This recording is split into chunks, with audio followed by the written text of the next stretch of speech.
Aloha, welcome back. Thank you so much for tuning in. It's an honor to see you and get to co-create again and some presence and play. My name is Sydney. I'm a psychic energy healer, embodiment facilitator, and advisor to global leaders and visionaries creating the future. And today I want to talk about the real currency of leadership, which is emotional capacity. So some of you might know me from my early book, The Empath Experience, What to Do When You Feel Everything. The title is meant to make you laugh a little bit. It definitely makes me smile still. And I want to talk about emotional capacity and what that is and why it's really, I think, the most important thing that leaders can seek to cultivate today to be effective, to be more creative, to be more abundant. And it's really the missing piece, I think, to a lot of our world, the new world that we want to see. So, what is emotional capacity? Emotional capacity is a skill. It is, I would say, a muscle that you can develop. It is a way of being in which you have a certain level of capacity, of containment, of breadth in your nervous system. You have developed a sense of stability in yourself to be with a lot of emotional material, maybe complex emotional material, and you can empathize very deeply with people. You can hold a lot of different frames of reference simultaneously. For example, if you have high emotional capacity, you can maintain very deep presence and attuned listening and be very empathetic and empathic within not only a relationship with another person, but in relationship to a group, to very diverse group fields, to organization, to even society as a collective. And I love people with emotional capacity and I love to help people and train more emotional capacity because, like I said, it really does feel like the greatest differentiator of the leaders that are going to successfully create the new world that we wish existed. And it is a skill that must be cultivated. It's not something you learn logically or analytically. It's really a practice. It's like working out new muscles at the gym. And it usually requires a deep intimacy with oneself, where you are not afraid to go into your own psyche and really understand what you're made of. And this is helpful with support, with guides, with group practice, of course. And it's also an initiation into meeting yourself and to really sitting with yourself and to reflecting and developing your own ways of really understanding who you are, what you're made of, what makes you tick, as they say.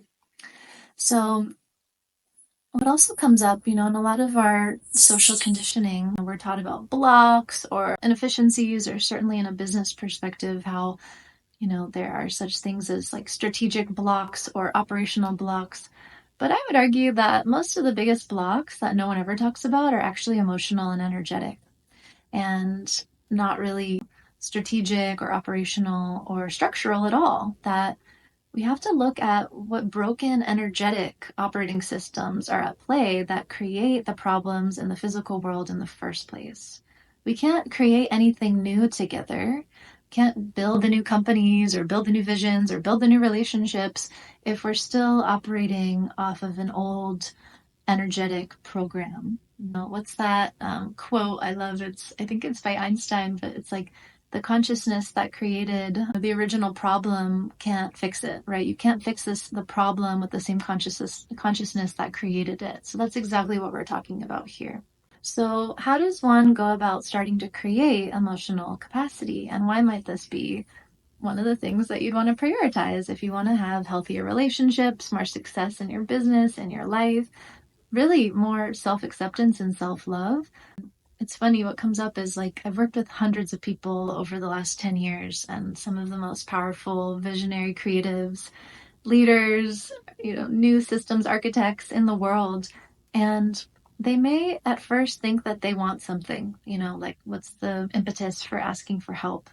Usually everyone is motivated by some form of wanting to achieve more money, more impact, more of a feeling of fulfillment, more of a feeling, more love, more the ability to feel really confident and safe, to transcend the imposter syndrome. These are some of the themes that I have supported many people in.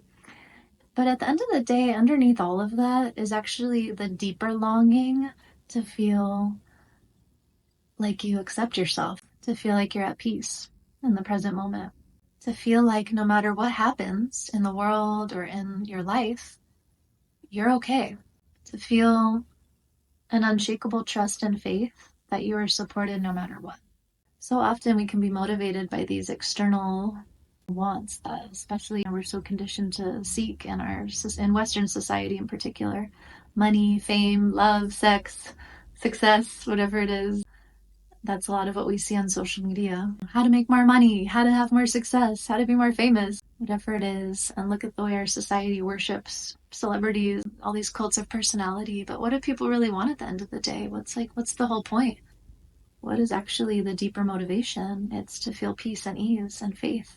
Maybe that's not as sexy to talk about or sell, but that's what I found over thousands of hours of sessions and coaching and retreats. We all want to feel safe to be who we really are and to feel that freedom of emotional bandwidth and capacity that happens when we stop feeling like we have to keep track of all of the masks and conditioning and behaviors and all the ways we learned how to be, to fit in, to be accepted, to get approval, to feel like we belong. And you free up so much energy when you stop trying to fit into a box, when you stop operating only from the mind. Developing emotional capacity means you cultivate more presence with yourself, to know yourself, and to really become aware of how you really feel and what you really believe in.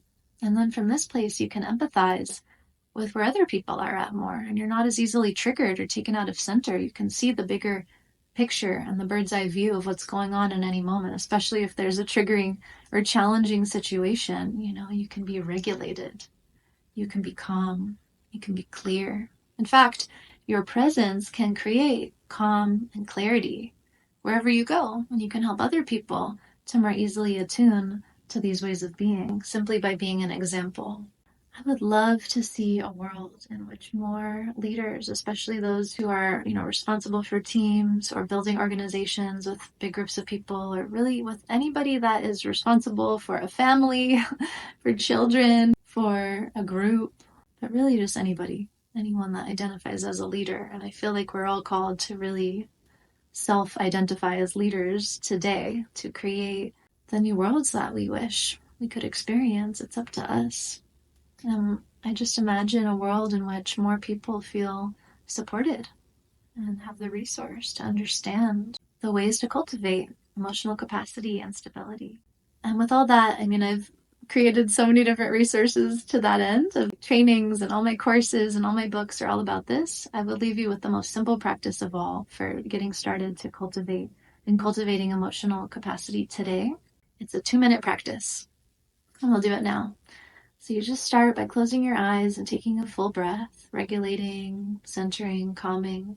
This gets easier and easier the more you practice. And then eventually the world with your eyes opened or eyes closed isn't so different. Your system is just regulated wherever you are with more practice. But in this case, just take 3 centering breaths is great. That is enough. Notice how your energy is feeling, how it's flowing. And then just ask your own being, your body, your consciousness, how am I feeling right now? Notice sensation, energetic signals, less from the mind. It's less of an intellectual question to answer. How am I feeling right now? You might notice a warmth or cooling sensation or color, image, or some other kind of quality of message versus a specific word or label of a feeling, which is okay. Either way is fine. And then ask yourself, is there anything that I need right now to feel supported?